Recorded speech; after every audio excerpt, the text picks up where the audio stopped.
বর্তমান পরিস্থিতির জন্য সরকারকে দায়ী করে অবিলম্বে রাষ্ট্রপতি বরাবর তাদেরকে পদত্যাগের আহ্বান জানিয়েছে গণতন্ত্র মঞ্চ।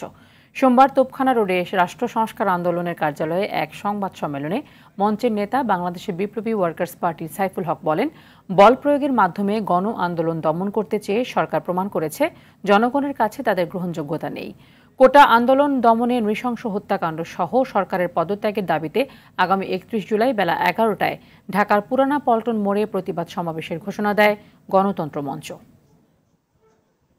শিক্ষার্থীদের একটা ন্যায্য আন্দোলনকে শান্তিপূর্ণভাবে সমাধানের পথে না যেয়ে সরকার ছাত্র জনতার হত্যাকাণ্ড সহ নাশকতার যে পরিস্থিতি তৈরি করেছে, এর সমুদয় দায় দায়িত্ব সরকার ও সরকারি দলের।